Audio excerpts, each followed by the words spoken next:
I am 35, married with a kid and a second on the way. I have 1.8 million in debt total. Good Lord. And what is the 1.8 million on? I hope it's just your real estate, right? Well, I have a triplex, which I owe about $680,000 on. Mm-hmm. I have my family home, which I owe $590,000 on. Okay, so what's the triplex worth? The triplex is worth about $850,000. Okay, I'm trying to get $950,000 on it, but I don't know if I should lower the price. Oh, so you've got it up for sale. And what is your home worth? Yeah, my home is worth about $750,000. Okay, all right, I got you. I have two Hondas, which I owe close to $70,000 on each. I have $350,000 of personal debt, and then $35,000 of credit card and student loans. What is your $350,000 of personal debt? It was loaned to me mostly by my cousin, both as a down payment for the house as well as to renovate the house and the triplex. Wow. And what's your household income? Yeah, around $110,000, $120,000 before tax. Yeah. All right. So how can we help, hon? Well, I had my aha moment when I saw $22,000 going out in 1 month after doing a budget, and I don't know what exactly to do. I tried to get my wife on board. She says she'll get rid of everything besides for the house and the cars. I cut out everything from potato chips to haircuts, literally anything I could to curb the debt, curb the expenses. And I wish I could do more jobs a day, but my doctor says that because I'm bipolar, I need to have a healthy work-life balance. Well, I think we need to have a different discussion at your kitchen table. It's not like, what will she go along with? She's one of the adults here, too. And the two of you need to sit down and look at this and go, in 10 years, where do we want to be? And I'm collapsing under the weight of this. I can't do it anymore. This is killing me. It's aggravating your bipolar because your stress level is through the roof. And, dude, just listening to the tone and cadence of your voice, my heart is breaking for you. Yeah.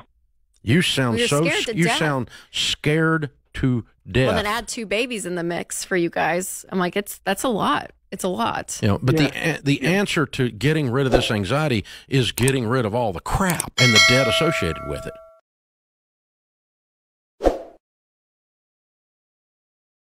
Et voilà, il s'agit donc ici d'un monsieur de 35 ans, vivant ici aux États-Unis, marié, père d'un enfant, et le deuxième est en route. Donc, ça veut dire qu'ils attendent ensemble un deuxième enfant.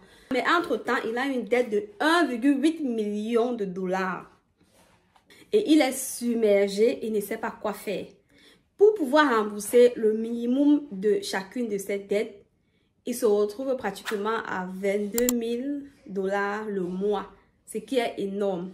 Donc, voilà, c'est comme ça un monsieur qui a un duplex dans un immeuble de 3 appartements et une maison, leur maison à eux, là où ils vivent.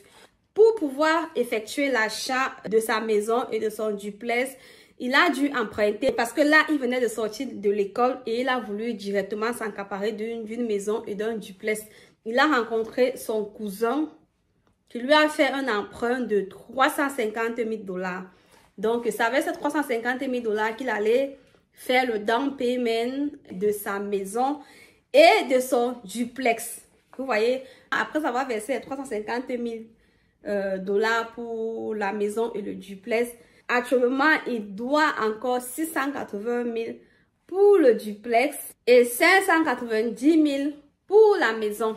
Et à nos jours, la valeur du duplex sur le marché est à 850 000 $ et la maison est à 750 000 $. Et aussi, il a 2 voitures prises toujours à crédit pour madame et pour lui à un montant de 70 000 $ chacune. Donc, les 2 voitures équivalent à 140 000 $ de crédit et aussi les 350 000 $ qu'il avait emprunté à son cousin pour pouvoir effectuer l'achat de sa maison et de son duplex. Donc, lorsque on calcule, et aussi j'oubliais, il a aussi mentionné qu'il doit 35 000 $ de crédit card. Donc, il a une dette de crédit card à une valeur de 35 000 $.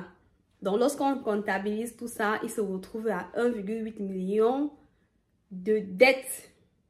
Donc, vous voyez que c'est quelqu'un qui est sorti fraîchement de l'école et qui s'est lancé dans un engrenage de dettes et aujourd'hui n'arrive plus à se défaire de cela. Il a commencé, il a pris goût, il a enchaîné. Aujourd'hui, il fait de l'argent, mais il ne voit pas cet argent. Il fait de l'argent, mais l'argent ne l'appartient pas.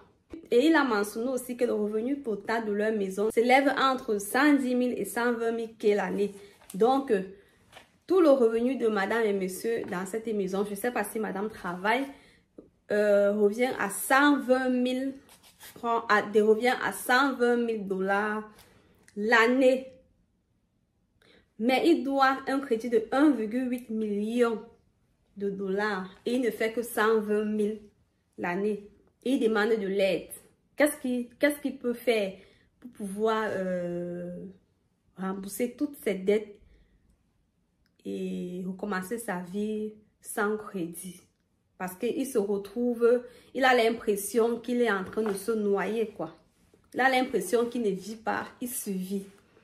Et donc, dans la vidéo, il proposait qu'il devait arrêter de se coiffer. Madame également devait arrêter de se coiffer, de faire un petit tas de petites choses qu'il devait arrêter. Mais est-ce que ça va résoudre le problème? Donc, ce monsieur est là comme ça pour demander de l'aide. Et c'est le cas de plusieurs personnes comme ça ici aux États-Unis, même des Africaines, qui se retrouvent dans ce genre d'engrenage.